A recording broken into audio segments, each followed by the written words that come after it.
Because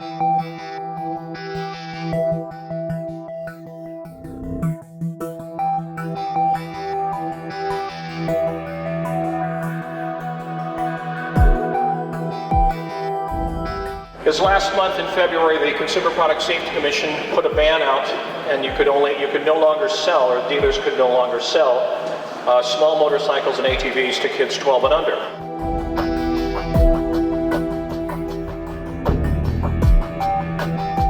Well, we were breaking the law.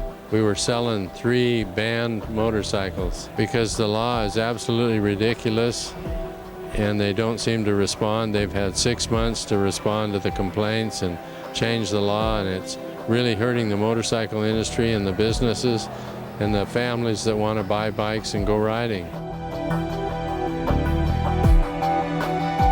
This ban on kids' bike is completely ridiculous. Motorcycles have given me a life that I would have never dreamed of, and I have 2 little girls now, and to have them not have the opportunity to ride with their dad, that's why I'm here. You know, with this lead ban thing that came up, kind of caught me by surprise. I mean, I really didn't know anything about it until, you know, I heard some things on the internet, and then it's like all of a sudden it was here, and it's like, well, why didn't we know about this thing a year ago? And maybe we wouldn't be behind the 8 ball that we are right now. But just Troy called me and said what, you know, Malcolm was going to do. We've always been trying to think of what can we do to kind of get somebody to take notice and start pushing this thing along. I've been wanting to get my son a bike here for the last couple of months, and you know, I really enjoy riding with my son, and that's definitely what our company's all about. We make youth gear, and I want to go out and have some fun here, and it's just a shame that this law they put into effect is stopping that from happening. It's really hurting our business too. We can really see a fall off where just the new bike sales for the young kids, you know, aren't available to them anymore. Malcolm's probably broke a few laws in his day, so he's been an icon and my idol from when I was a little boy, you know, going to his shop when I had a little Hodaka or something like that. And that's what we're trying to really protect, is kids to have the ability to get a motorcycle and go out to the desert with their families and enjoy it, you know. So it's pretty ballsy he did this, and it's awesome that he stood up to do it. It's not just about motorcycles. I think it's important that we realize this is about our freedoms in this country, and we're a country of laws, and we're a country of contracts. And I carry the main contract in my pocket. I carry it on my iPhone, but it's the U.S. Constitution, and there's nothing in the U.S. Constitution that says I can't buy a motorcycle for my 6-year-old grandson. There also is nothing in the Constitution that says the government can make a law that says I can't buy a motorcycle for my 6-year-old grandson. So it kills the sport, kills the industry, and it's not right. It isn't constitutional. I think Congress didn't even read the law. It was a 100-page law, and I think they read the cover sheet, said saves kids from lead poisoning, vote on it.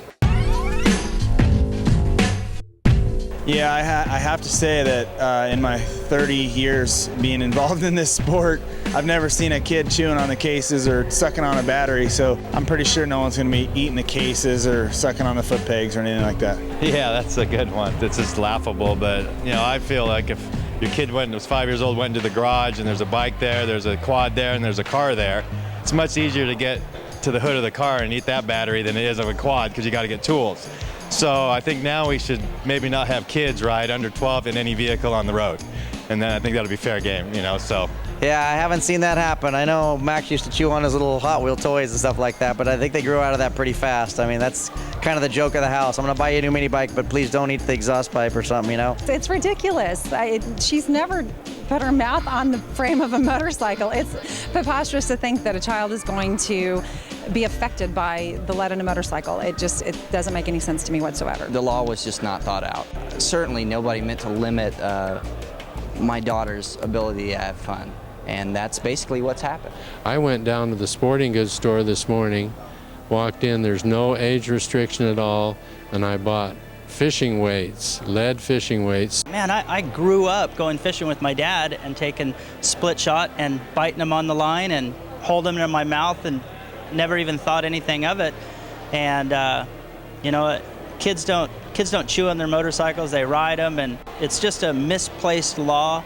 And you know, hopefully they're going to get this turned around, and then you know they can start selling these bikes. This is the one that everyone's taking a stand. We want to get the attention of the who's at power, and try and get this thing reversed. I always was the guy to take my own line, and in this case, Malcolm has a good line, and I'm going to follow him. Malcolm was everybody's idol, and then everybody was jealous of Jeff Ward because he was in the movie and was always such a hero as a kid. So, yeah, we were in the movie back then, and now maybe we'll share a jail cell. I don't know, together. So I don't know.